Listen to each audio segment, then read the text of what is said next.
Good day. I hope we are all doing well. In this discussion video, we will be solving limits of functions of several variables, as well as checking for continuity of such functions. Before proceeding with this video, I would like everyone to make sure that you have watched the lecture video on this topic and that you have tried the end of lecture or end of slide exercises, no? So that you will just need to check them against the solutions in this video. If at any point you would like to revisit your solution or revisit a previously discussed topic, you may pause this video and go back to that part. Okay? All right. Let's now begin by recalling the items that we will be discussing today.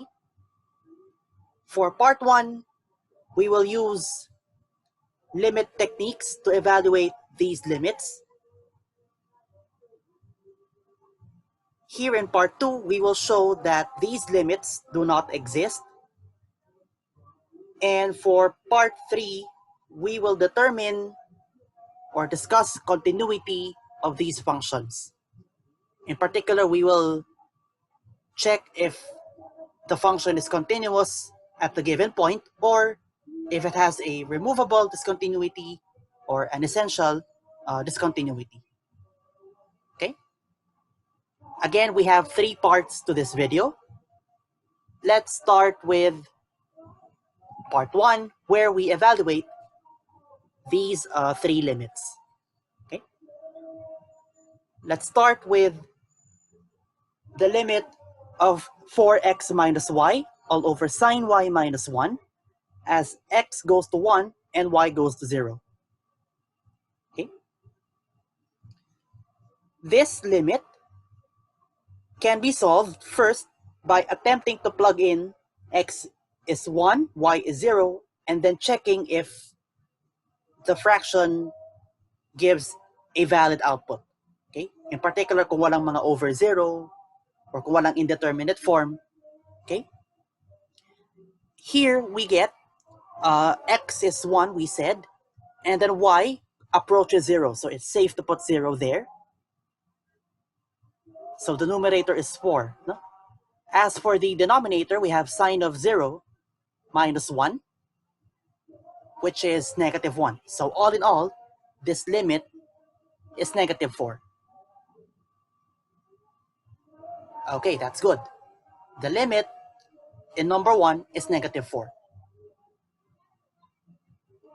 Next, we take the limit in item number 2. Limit of y, ln of x squared plus 1 all over e to the xy plus 2. X and y both approaching 0. So we are approaching the origin here. Same thing, we plug in x equals 0 this time and y is 0. So we get 0 ln of 1, which is also 0, all divided by e to the 0 plus 2. The numerator is 0, the denominator is 1 plus 2. So we don't have an indeterminate here, thankfully, and that gives us the answer 0. So the entire limit here is 0.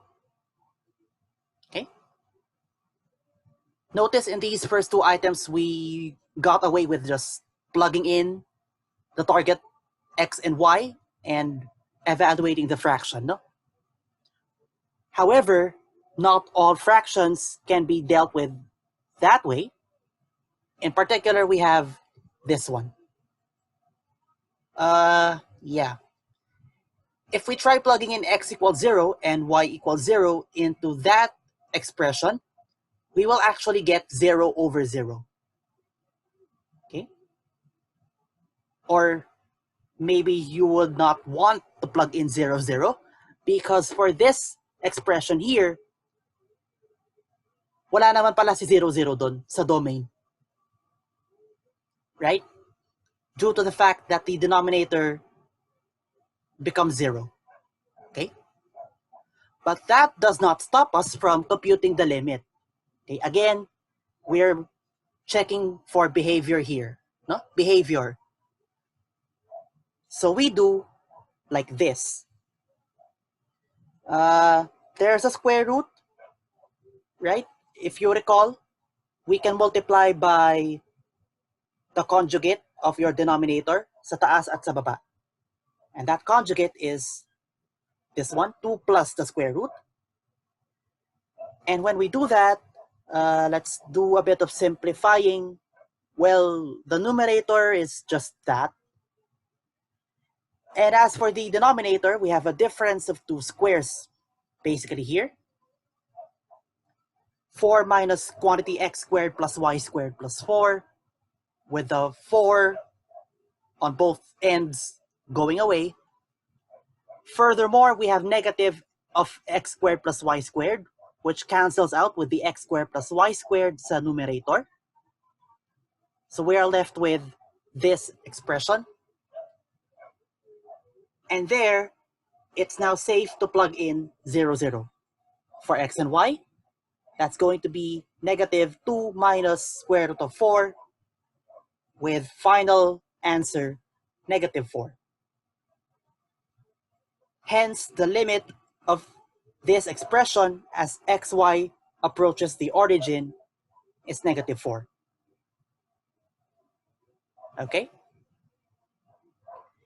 And that concludes part 1 of this discussion. Okay? We will encounter the next 4 items in part 2 of this discussion. So until then, see you.